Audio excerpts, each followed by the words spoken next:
I never imagined running a snowplow business would make me public enemy number one in a place like Pinewood Heights, but life's funny that way, isn't it?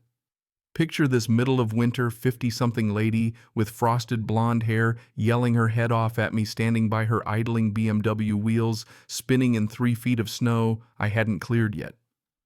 Meanwhile, I'm just standing there, boots covered in slush, wondering how the hell I got here. I'm Simon Crawford. For 8 years now, I've run Crawford Snow Removal Services up in northern Michigan. Didn't start out fancy, just me an old Ford pickup with a rusted plow helping out my elderly neighbors in Traverse City.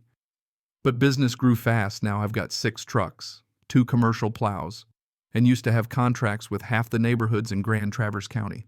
Used to being the key word. Because it all unraveled the November before last Thanksgiving. The Pinewood Heights HOA 200 homes circling a man-made lake signed me up for their whole season. $12,000, 4 miles of private roads. My job, get those roads clear within 4 hours whenever snow piled up past 2 inches.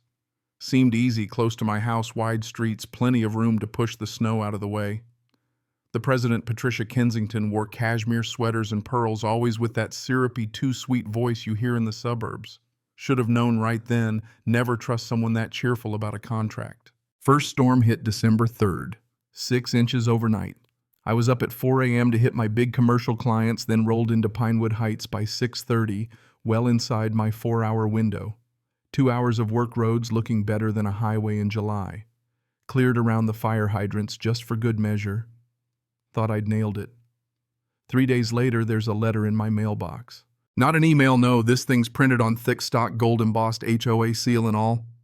Says I violated Section 7.3 by piling snow higher than 4 feet.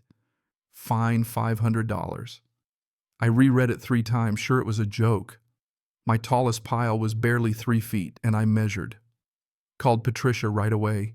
She answered like she'd been waiting for me, told me the board reviewed photographic evidence. I asked for the photos. She said the board's decision was final, pay up, have a nice day, and hung up before I could even respond. I sat at my kitchen table, letter in hand, heart pounding in my ears. It wasn't the money, it was the principle. But I decided to eat it. You pick your battles, right? $500 wasn't worth losing a $12,000 contract, so I paid. And I swore from then on, every snow pile I left in that neighborhood would be under 4 feet, no exceptions. Next storm, December 15th, 10 inches heavy wet, the kind that breaks your back and jams up the plow. My weather alert hit at 2 a.m. We had to clear hospital roads, the nursing home, the grocery store first. Didn't get to Pinewood Heights until 7, still within my window since snow didn't stop till 4. I took photos, measured every pile. Tallest 3'8". I had time-stamped proof. 4 days later, another letter. This time the fine was $750, said I'd created hazardous conditions by not arriving when the snow started. The logic, I should have plowed as soon as the flakes fell, not after the storm ended. At this point I was done with phone calls. Drove right to Patricia's mansion, big white columns, 3-car garage. She opened the door in yoga pants and fleece mug of fancy coffee in hand. I tried to reason with her, showed her the contract, explained that nobody plows in an active blizzard unless they want to do double the work. She gave me that icy HOA smile, told me the board expects a certain standard, and if I couldn't meet it, maybe they'd find someone else. That was the real moment it clicked. It wasn't about the snow. This was about control. Patricia had decided she could bleed me for extra money, and if I pushed back, she'd just dangle the contract over my head. Still, I paid the second fine. But this time I went home and pored over every word of my contract and their 200-page bylaw manual, highlighter in hand, searching for leverage. Found a few gems. They could fine me, but I could also terminate with 30 days' notice. Snow removal on private roads. Contractor's job, but the HOA couldn't demand extras without renegotiation. There was even a clause saying I wasn't in breach if storms or equipment failure delayed me so long as I notified them. Useful stuff. Christmas Eve brought the third storm, 12 inches of perfect powder. I worked through the night, finally hitting Pinewood Heights at 3 a.m. By sunrise, I was home exhausted, eating cold Chinese for Christmas breakfast. Woke up to 17 missed calls, most from residents, one from Patricia. She was livid. Claimed I'd left a 3-foot berm at the entrance. I tried to explain the county plows leave those at every private road. Clearing it isn't my job unless it's in the contract. She threatened a $10,000 fine unless I came immediately. I refused. She hung up practically steaming. December 27th, another letter, but this one wasn't a fine. Contract terminated effective immediately for gross negligence. Demanded a full refund minus fines. That was it. I called Robert, my lawyer. Good guy, handles small business stuff. He laughed, told me they couldn't do any of that. Immediate termination wasn't legal. They owed me for work done. We could fight, but it'd take months. But then as I thought about Patricia's threats, something clicked. What if I just accepted their immediate termination? Robert confirmed if I agreed in writing I'd be free, and they'd have to scramble for another plow. Only problem, nobody else handled jobs that big around here. I sent the letter ending it on their terms. 2 days later, 8 inches fell. I drove past Pinewood Heights, snow piling high, not my problem anymore. Residents called asking when I'd come, had to tell them to take it up with the board. Word spread fast about Patricia's firing me. On New Year's Eve, Patricia herself called begging for me back. I declined politely but firmly. Her threats lost all bite. She'd fired me after all. January brought more storms. 10 inches, then 6. Roads in Pinewood Heights became impassable. People tried clearing them with pickups, didn't help much. The HOA sent out desperate emails, even hit residents with a $500 emergency assessment to pay for out-of-town contractors. Residents started turning on Patricia, realizing she'd acted alone. I got a call from David Martinez, new board member. He apologized, asked me to return. I told him not unless Patricia was out. A week later, Patricia resigned. David took over, apologized formally, and offered better terms. Clear scope, no fines, without proof, $5,000 bonus for the hassle. I agreed. We drew up a new contract, and when the next storm hit, my crew spent 2 days fixing the mess. The board paid emergency rates, no complaints. But then came the real twist. February, a call from the State Attorney General's office. Investigator Jennifer Walsh asked about the HOA. Turned out every contractor landscaping pool security had faced bogus fines. Patricia had been pocketing the money.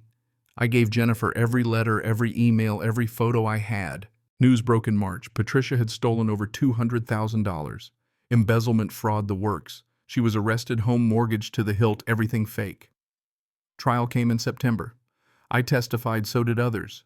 She was convicted on all counts, 5 years in prison, restitution to the HOA, and every contractor she cheated.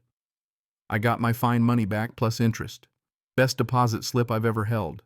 November 1st, snow fell again, and I was back at Pinewood Heights. David met me at the gate, handed me coffee, told me all fines now required board votes and proof. No more president's orders. That morning, clearing the roads, I realized something most folks don't expect the person in charge to be the problem. But power unchecked, that's where things go wrong. After that, everything ran smooth. The HOA paid on time, treated me like a pro, even gave me a bonus at season's end. Other contractors started calling, wanting advice, sharing horror stories. Some even started pushing back against their own abusive HOAs. Word spread contractors don't have to eat every injustice just to keep a client. A reporter from a big site wanted my story.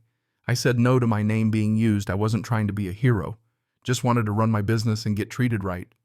Still, the article kicked off a debate. Are HOAs just little tyrannies, or do they have a real purpose? I land somewhere in the middle. Useful for maintaining order, but only if there's oversight and clear limits on power. Patricia's downfall became a warning. Other HOAs started reviewing their controls. So maybe some good came out of it after all. As for me, I kept plowing, kept working. Pinewood Heights became one of my best clients. Never late, always professional, zero drama. One icy February morning, David texted Rhodes, "Look great, payment coming, that's all I ever wanted. Respect, professionalism, honesty." I drove home under a pink sky lake, frozen solid, feeling like finally things were as they should be.